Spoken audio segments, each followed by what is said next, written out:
Baik, Assalamualaikum warahmatullahi wabarakatuh. Perkenalkan teman-teman, saya Muhammad Atsal Saputra dengan NIM 230516622.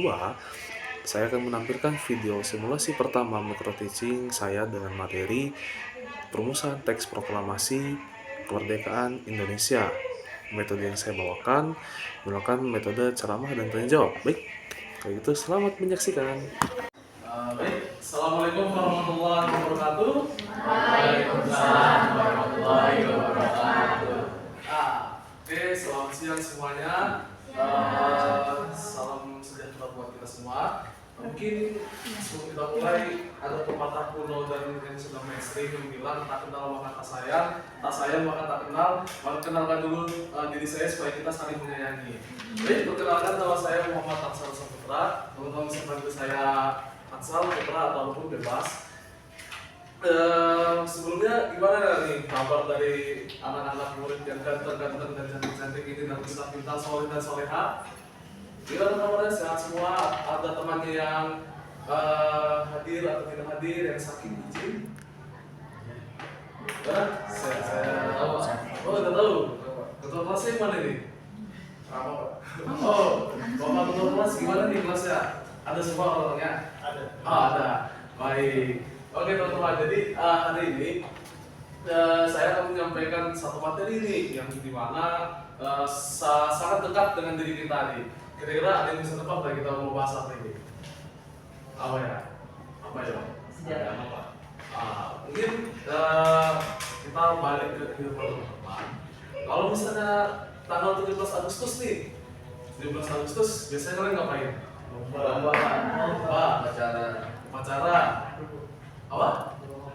Ya, berarti lomba. Oke, berarti di 17 Agustus kalian biasanya lomba atau upacara. Ya. Nah, kira-kira kalian ngelakuin ini kenapa? Oh, disuruh orang tua. Betul. Yang tanggal itu memperingati kemerdekaan. Oke. Nah, kenapa bisa ada kemerdekaan? Kenapa? Apa karena bangsa kita sudah merasa kuat? Oh, nggak tahu? Jadi tentunya sebelum negara kita yang makmur ini melakukan kemerdekaan, ada satu proses yang paling penting ini teman-teman. Teman-teman ingat di tanggal 16 Agustus terjadi peristiwa apa? Proklamasi, Pak. Salah, Nasdem loh. Nah, tapi kita nggak bakal bahas di Nasdem nih, tapi kita akan bahas apa yang terjadi setelah Nasdem Law. Apa yang terjadi setelah Nasdem Law, teman-teman? Setelah golongan tua, Muhammad Hatta, Soekarno, dan Ahmad Suparjo dan lain-lainnya ditangkap, diculik oleh golongan muda. Apa tuntutan golongan muda saat itu? Besar proklamasi. Nah, untuk melakukan proklamasi maka harus dibuat surat teks proklamasi.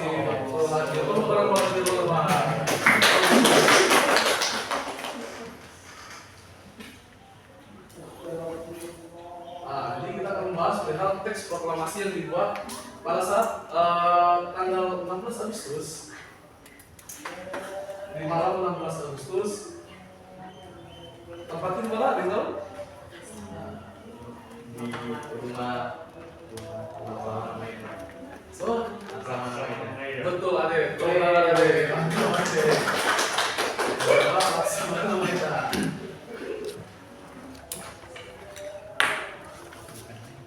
Nah, tentunya dalam rumah Laksamana Maida ini tidak hanya ada Laksamana Maida dan tokoh-tokoh tadi, ada berbagai banyak orang-orang yang berada di rumah ini.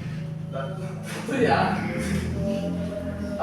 orang-orang yang di dalam rumah ini sangat berkontribusi besar nih terhadap pembuatan teks naskah proklamasi. Nah, salah satu yang memiliki peranan besar itu adalah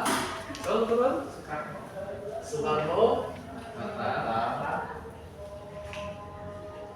Hatta, Bakri. Sayuti Muli, Fatmawati. dan lain-lain lah ya. Semuanya punya peran masing-masing. Semuanya ikut kontribusi dalam pembentukan teks proklamasi ini. Nah, dalam pembentukan teks proklamasi tentunya tidak hanya ada gagasan, tidak hanya ada orang-orang yang memberikan masukan dan lainnya, tapi ada yang membantu dalam prosesnya. Nah, mungkin kita bagi dulu nih, menurut teman-teman siapa kiranya yang menulis naskah dan siapa yang kiranya tidak menulis naskah, tapi tetap membantu dalam proses pembuatan teks proklamasi ini. Dari yang bisa kasih mungkin peranan-peranannya atau harus kita paparkan dulu nih per orang-orangnya. Ketik yang tahu saya pilih Pak. Saya pilih. Ya. Oke, yang ketik berarti saya pilih.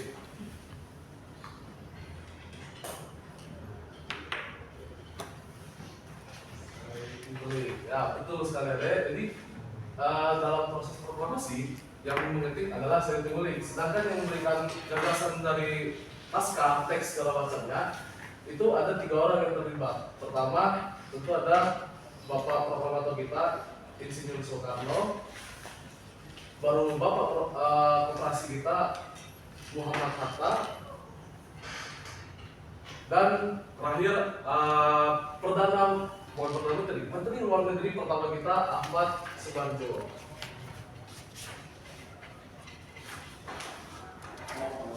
Nah, ada perbedaan nih antara ketiga nama ini dalam memberikan tulisan atau kalimat di teks proklamasi tersebut. Muhammad Hatta itu memberikan saran kepada Soekarno dan Saifullah untuk menuliskan di dalam teks proklamasi ditambahkan atas dalam penandatanganan suratnya atas nama bangsa Indonesia gitu.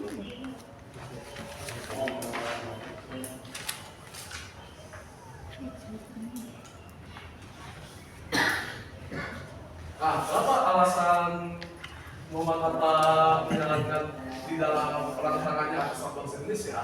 Karena teks proklamasi ini dibuat untuk kemerdekaan bangsa Indonesia dan perjuangan untuk akhirnya sampai di teks proklamasi tidak hanya oleh para pemimpinan politik saat itu, tapi juga melalui perjuangan darah dari rakyat Indonesia. Makanya beliau menyarankan dalam proklamasi terdapat atas nama bangsa Indonesia. Setelah itu Subarjo memberi saran dalam teks tersebut untuk diberi penekanan agar bangsa Indonesia atau rakyat Indonesia bisa mengetahui bahwa pemerintah setelah teks proklamasi dibacakan, setelah kemerdekaan dibacakan, untuk diberitahu bahwa negara akan sesegera mungkin membentuk pemerintahan. Dalam teksnya itu diksinya bilang maka setelah ini kami pemerintah akan membentuk secepat-cepatnya pemerintahan untuk secepat-cepatnya pengurus negara untuk mengurusi negara yang saat itu baru saja merdeka. Nah, selain 4 nama ini juga terdapat beberapa nama lagi yang ikut membantu pembentukan teks proklamasi atau mempersiapkan pembacaan teks proklamasi itu. Yang pertama ada Fatmawati.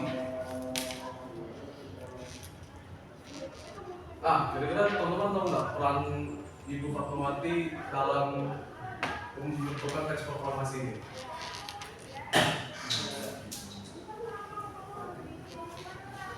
Ayo, ini beliau membuat sesuatu yang paling penting bagi negara kita. Yang sekarang, betul daya bendera, tuh nama bendera. Nah, jadi yang menjahit bendera pusaka yang asli pada saat pembacaan teks proklamasi itu adalah Ibu Fatmawati. Selain Ibu Fatmawati, ada lagi peranan dari tokoh namanya Latif dan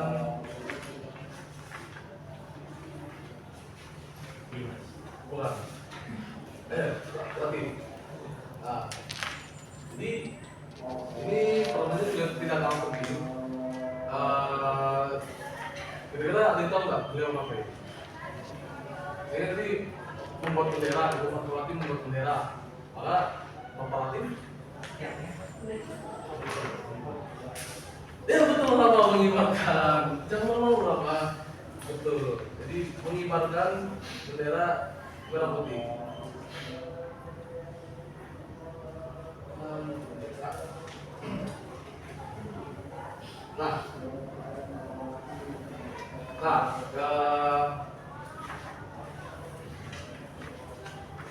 Selain itu, selain tokoh-tokoh ini juga terdapat tokoh-tokoh lagi. Cuman tokoh-tokoh itu hanya membantu mengawasi atau melihat langsung, contohnya seperti Sultan Syahrir yang saat itu hadir dan ikut memantau pembentukan naskah proklamasi ini. Dan juga masih banyak tokoh-tokoh lainnya. Contohnya seperti Laporan Pani belum itu belum. Nah, dalam satu malam 16 Agustus itu, akhirnya teks naskah proklamasi ini berhasil diketik oleh Said Timurri. Dan di pagi harinya di tanggal 17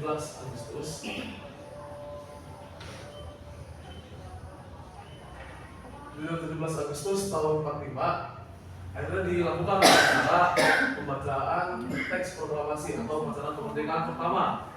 Kira-kira teman-teman ada bisa nebak nggak di mana teks proklamasi ini dibacakan? Ada yang bisa nebak? Dia mau coba kan? Oh salah. Jadi setelah teks proklamasi dibuat di rumah Laksamana Mega di sini, pada pagi harinya golongan tua dan golongan muda yang membentuk teks itu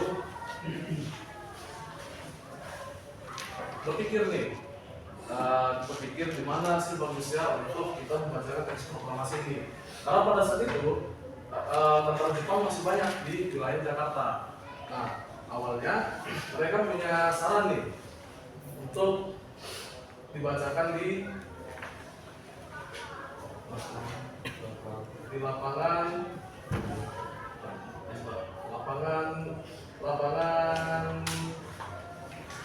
yang salah kita kenali Monas dulu, lapangan di yang sementara memang segitu luas. Cuman pada saat itu tentara Jepang itu menguasai lapangan tersebut, sehingga akhirnya mereka berpikir nih untuk memindahkan tempat pembacaan teks proklamasinya, dan akhirnya mereka pun pindah ke Jalan Merdeka.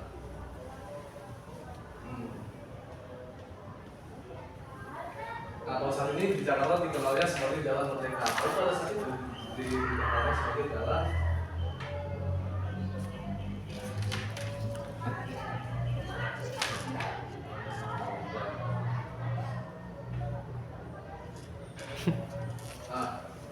jadi di Jalan Merdeka ini itu mereka membacakannya di salah satu rumah tokoh yang membentuk teks proklamasi ini. Kira-kira tahu rumah siapa enggak?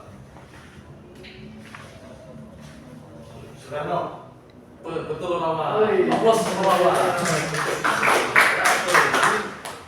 Di rumah Soekarno. Nah, maka di tanggal 17 Agustus tahun 1945, akhirnya secara resmi itu negara Indonesia, negara kita memproklamasikan diri bahwasanya kita telah merdeka dari segala bentuk penjajahan. Dan tentunya dalam proses itu banyak tokoh-tokoh yang berjasa, tokoh-tokoh pahlawan yang berjasa membentuk salah satu hal yang penting juga itu adalah teks proklamasi. Nah, mungkin ada yang ingin ditanyakan sebelum kita lanjut. Mungkin ada yang ingin bertanya kenapa teks proklamasi ini penting, kenapa golongan muda kerap menculik golongan tua, kenapa harus berhubungan sama itu, mungkin bisa ditanyakan teman-teman.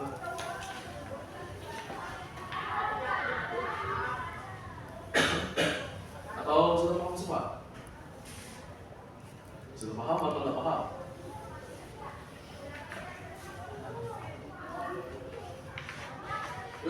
Mama ada yang mau ditanya? Mama kayak asik betul nih diskusi. Dia diskusi deh. Oh, soal apa itu tanya ya? Soal bendera tadi. Ya, tahu bendera. Kan sebelum proklamasi kemerdekaan berarti desain bendera Indonesia sudah ada ya? Betul, sudah ada. Nah, jadi kenapa? Oh, mungkin saya sedikit tentang desain bendera Indonesia itu terjadi di Perahu Surabaya. Nah, waktu itu kan di salah satu hotel kolonial ada bendera Belanda yang berkibar. Akhirnya oleh para pejuang Surabaya bendera itu diambil dan ditarik birunya. Nah, sejak itu lahirlah bendera Indonesia yang berwarna merah putih. Itu. Ya, kira-kira ada lagi yang ingin bisa merasakan kehidupan sekarang, ada yang bisa duduk, orang bisa bernafas dengan tegak, tapi tidak oleh Jepang. Itu karena perjuangan tokoh pahlawan di masa lalu, yang dimana yang paling penting adalah puncaknya adalah di upacara kemerdekaan. Dan sebelum upacara kemerdekaan ada satu proses yang juga lebih penting, yaitu pembuatan naskah proklamasi. Nah, harapannya teman-teman semua bisa menikmati bagaimana para tokoh pahlawan ini membuat teks proklamasi agar kita semua bisa lebih cinta dengan bangsa ini. Dan mungkin